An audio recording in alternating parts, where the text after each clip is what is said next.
एक समय की बात है। एक छोटे से गांव में एक साधु रहते थे जिनका नाम स्वामी जी था।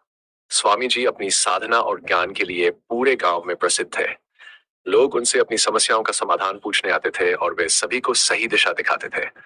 गांव के ही पास एक युवक रहता था जिसका नाम अर्जुन था। अर्जुन बहुत ही निराश था क्योंकि वह जीवन में कोई बड़ी सफलता नहीं पा सका था। उसकी सोच हमेशा नकारात्मक रहती थी और उसे लगता था कि वह कभी सफल नहीं हो सकता।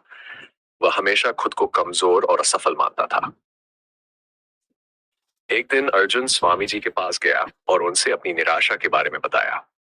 उसने कहा, स्वामी जी, मैं कितना भी मेहनत कर लूं, लेकिन मुझे सफलता नहीं मिलती। मुझे लगता है कि मेरी किस्मत ही खराब है। स्वामी जी मुस्कुराए और बोले, बेटा, तुम्हारी किस्मत नहीं, तुम्हारा मन ही तुम्हारे जीवन की दिशा तय करता है। अगर तुम अपने मन को नियंत्रित कर सको तो तुम अपनी किस्मत को भी बदल सकते हो। अर्जुन ने स्वामी जी से पूछा, लेकिन स्वामी जी, मन को कैसे नियंत्रित किया जा सकता है?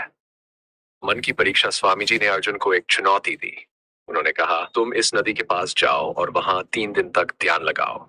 अपने मन में ये विचार रखो कि तुम सफल हो सकते हो। देखो कि क्या होता है। अर्जुन ने स्वामी जी की बात मानी और नदी के पास जाकर ध्यान लगाना शुरू किया। पहले दिन उसका मन इधर उधर भटकता रहा। नकारात्मक विचार आते रहे और उसे लगा कि यह व्यर्थ है, लेकिन उसने हार नहीं मानी। दूसरे दिन उसने अपने मन को थोड़ा और नियंत्रित किया। उसने सकारात्मक विचारों पर ध्यान देना शुरू किया, जैसे कि वह सफल हो रहा है और अपने लक्ष्यों को प्राप्त कर रहा है। धीरे धीरे उसकी सोच में बदलाव आने लगा। तीसरे दिन उसने पूरी तरह से अपने मन को सकारात्मक विचारों से भर दिया। उसे एक अजीब सी शक्ति महसूस होने लगी, जैसे उसकी सारी निराशा गायब हो रही हो। उसे विश्वास होने लगा कि वह सच में सफल हो सकता है। 3 दिन बाद अर्जुन स्वामी जी के पास वापस गया और अपनी अनुभव साझा किया। उसने कहा, स्वामी जी, मुझे अब समझ आ गया है कि मेरी असली शक्ति मेरे मन में है। जब मैंने अपने मन को सकारात्मक सोच से भरा, तब मुझे अपनी कमजोरियां नहीं, बल्कि अपनी क्षमताएं दिखने लगीं। स्वामी जी ने कहा, यही मन की शक्ति है।